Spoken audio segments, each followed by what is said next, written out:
First line நேயர்களுக்கு வணக்கம். நம்ம இப்போது இஸ்ரேல் அப்டேட் ஒன்று பார்க்க போகிறோம். என்ன அப்படின்னு பார்த்தீங்கன்னா, உலகமே ஏறி அடிச்சுக்கிட்டு இருக்கு. அதாவது சர்வதேச நீதிமன்றம் இஸ்ரேல் போர்க்குற்றம் புரிகிறது அப்படின்னு சொல்லி அந்த நாட்டுடைய பிரதமர் நெத்தன்யாகுவுக்கு பிடி வாரண்ட்டே பிடிக்கப்பட்டுறாங்க, அரெஸ்ட் வாரண்ட்டே இஷ்யூ பண்ணாங்க. ஆனால் உலக நீதிமன்றம் கொடுக்கக்கூடிய இந்த ஆர்டர் மதிக்கப்பட வேண்டுமா வேண்டாமா, அதை யார் போய் அரெஸ்ட் பண்ணுறது அப்படின்றதெல்லாம் நிறையா சட்ட சிக்கல்கள் இருக்குது.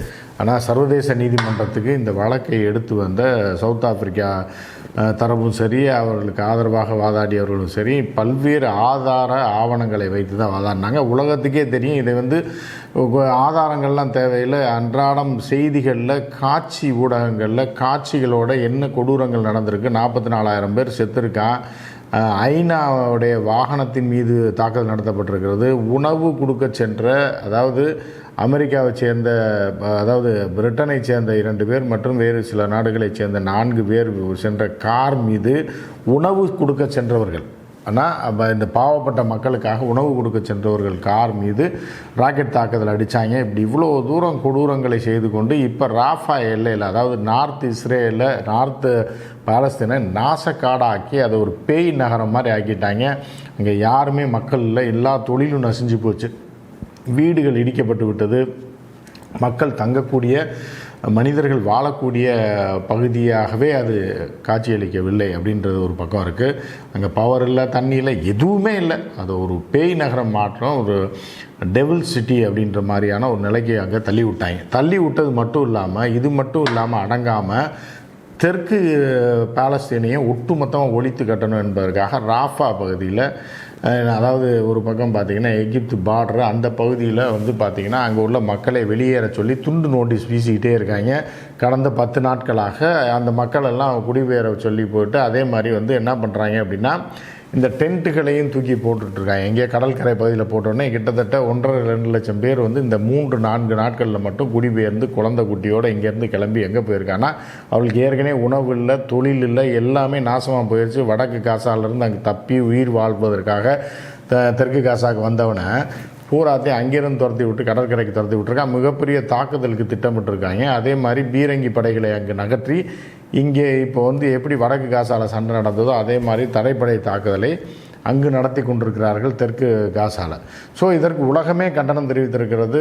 அமெரிக்கா தான் இதற்கு பின்புலத்தில் இருக்கிறது என்பதை அசைக்க முடியாத நம்பிக்கை, யாருமே அதை மறுக்கவே முடியாது. அது அமெரிக்கா மக்கள் கூட நம்ப மாட்டான். புரியுது அவங்களுக்கு. ஸோ அந்த மாதிரியான ஒரு சூழ்நிலையில் என்ன பண்ணுது, அமெரிக்கா இஸ்ரேலை கண்டிப்பது போன்ற 2-3 நாட்களுக்கு முன்பு பைடன் ஒரு யூரோப்பியன் மீடியா கொடுத்த பேட்டியில், நாங்கள் இதை கண்டிக்கிறோம், எனவே நாங்கள் என்ன பண்ணுறோன்னா, அடுத்த கன்சைன்மெண்ட் ஆயுத கப்பல் ஒன்று ரெடியாக இருக்குது, அது இஸ்ரேலை நோக்கி போய்கிட்டு இருக்கிற, இஸ்ரேல் நோக்கி கிளம்ப போது அந்த கப்பலை நிறுத்தி வைத்திருக்கிறோம். இவர்கள் ராஃபாயை விட்டு வெளியேறவில்லை என்றால் அந்த தாக்குதல் நடத்த மாட்டோம் என்ற உத்தரவாதம் அளித்தால் மட்டுமே அந்த கப்பல் அங்கே போகும் அப்படின்லாம் ஒரு பில்டப்பை கொடுத்தாங்க. உடனே பொருளாதார தடை விதிக்கணும் அப்படின்லாம் விட்டாங்க.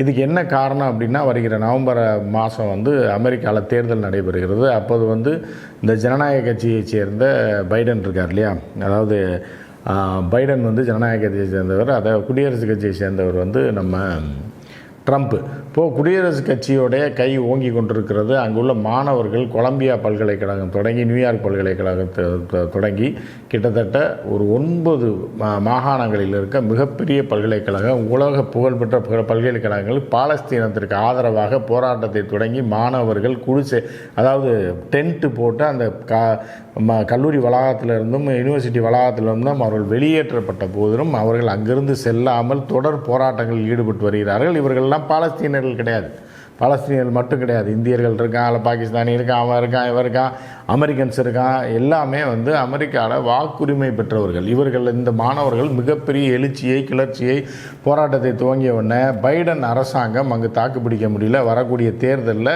இவர்கள் பின்னடைவுக்கு போயிடுவாங்க, ஜனநாயக கட்சிக்கு வாக்குகளே விழுகாது அப்படின்ற மாதிரியான ஒரு சூழலில் என்ன பண்ணுறான், போரை நிறுத்த அப்படி இப்படின்னு சொல்லி இதை தூண்டி விட்டு ஆயுதம் கொடுத்து பண உதவியும் செய்து பாலஸ்தீனத்தை காலி பண்ண சொன்னதே பைடன். முதல் தாக்குதல் நடந்தபோது கடந்த 6 மாதத்திற்கு முன்பு முதல் முறையாக இஸ்ரேலுக்கு சென்ற பைடன், நான் இந்த ஊரில் பிறந்தவன், அந்த இவனை ஹமாஸ் அழிக்காம விட மாட்டான், அதற்காக இவர்களுடைய பாதுகாப்புக்காக இவர்கள் என்ன நடவடிக்கை எடுத்தாலும் அதுக்கு அமெரிக்கா பின்னாடி நிற்கும்னு சொன்ன பைடன்னு இப்போ பேக் அடிக்கிறாராம். பேக் அடிக்கிறத இதை என்ன அப்படின்னா நாதஸ் திருந்திட்டானா அப்படின்னு யார் சொன்னான்னா நாதஸே சொன்னான்னு ஒரு காமெடி வரும்ல, அந்த மாதிரி என்ன பண்ணுறாங்கன்னா இவர்கள் சொல்வதை காமெடியாக இஸ்ரேலுடைய ஒரு தளபதியே சொல்லியிருக்கார். அவர்கிட்ட பைட்டு போடுறாங்க, இந்த மாதிரி அமெரிக்கா உங்களுக்கு மிகப்பெரிய நெருக்கடியை கொடுத்துருக்கே, இந்த போரில் நீங்கள் தெற்கு காசா பக்கம் நீங்கள் நெருங்குனீங்க அப்படின்னா உங்களுக்கு ஆயுதம் சப்ளை பண்ண மாட்டோம், ஆயுத கப்பலை நிறுத்தி வச்சுருக்கோம் அப்படின்னு சொல்லியிருக்கேன் அப்படின்றது. அந்த தளபதி இப்போ இஸ்ரேலோட ஒரு முக்கியமான தளபதி, அவன் பேர் ஒன்றும் மொசினோ கார்னல்.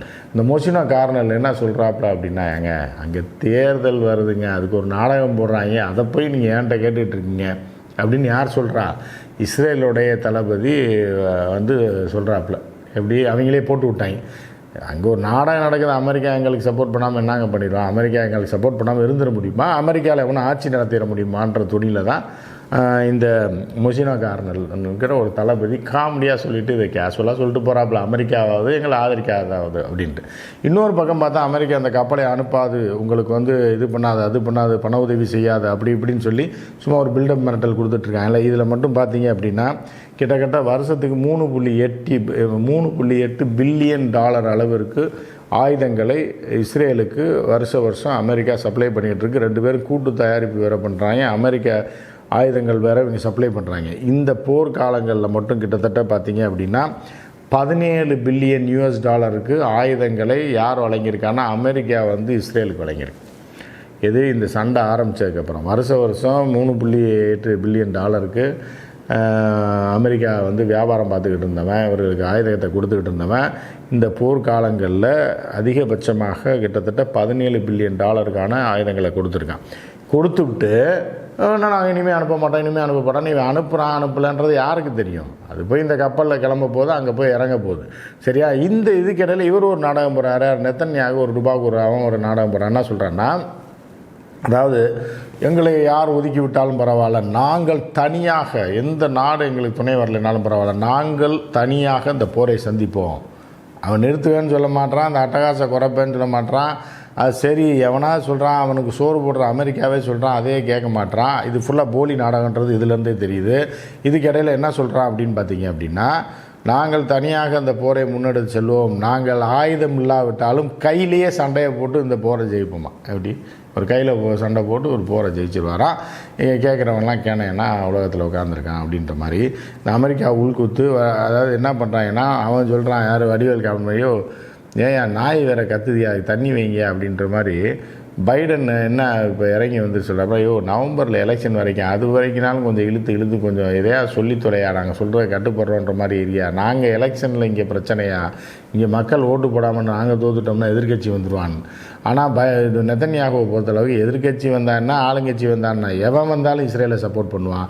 ஏன்னா அமெரிக்காவே இஸ்ரேல் கட்டுப்பாட்டில் இருக்குது, இஸ்ரேலியர்கள் கட்டுப்பாட்டில் இருக்குது, யூதர்கள் கட்டுப்பாட்டில் தான் FBIயும் சரி, CIAயில் உள்ள முக்கிய அதிகாரிகள் இருந்தாலும் சரி. இப்போ நம்ம இந்தியாவில் இருக்கான்ல, பார்லிமெண்ட்டில் பார்த்தீங்கன்னா ராகுல் சொன்னாப்பில் 100 பேரில் 92 பேர் ஒரே ஜாதியை சேர்ந்தவன். அந்த மாதிரி அமெரிக்காவில் ஒயிட் ஹவுஸில் முக்கிய பதவியில் இருக்க அதிகாரிகள் பூரா யாருன்னா அமெரிக்காவில் பிறந்த யூதர்கள், சரியா?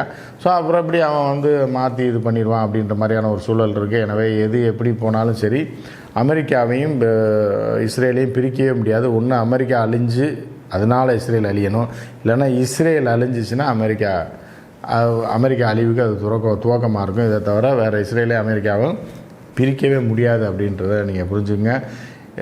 அதாவது என்னென்னா, இன்னும் ஒரு கொடூரத்தை இவர்கள் நிகழ்த்தினால் அது நிச்சயமாக பாலஸ்தீனம் தாங்கவே தாங்காது. எனவே இது எந்த போக்கில் போகுது, இதுக்கு யாராவது ஒருத்தர் இந்த பூனைக்கு யார் மணி கட்டுவான்ற மாதிரி இஸ்ரேலிய மீது யார் தாக்குதல் நடத்த போகிறார்கள், யார் அடிக்க போகிறாங்க அப்படின்றத வச்சு தான் அடுத்த கட்ட நகர்வை நம்ம சொல்ல முடியும். அதுவும் இந்த தேர்தலுக்குள்ளே, அமெரிக்க தேர்தலுக்குள்ளே இந்த விஷயத்தை கொஞ்சம் நெருக்கி பிடிச்சா மட்டும்தான் அமெரிக்கா கொஞ்சம் யோசிக்கும். அதாவது குறிப்பாக ஆளுங்கட்சியான ஜனநாயக கட்சி கொஞ்சம் யோசிக்கும் அப்படின்னு நம்ம பார்க்குறோம். மற்றும் ஒரு அப்டேட்டோடு சந்திக்கிறேன். நன்றி, வணக்கம்.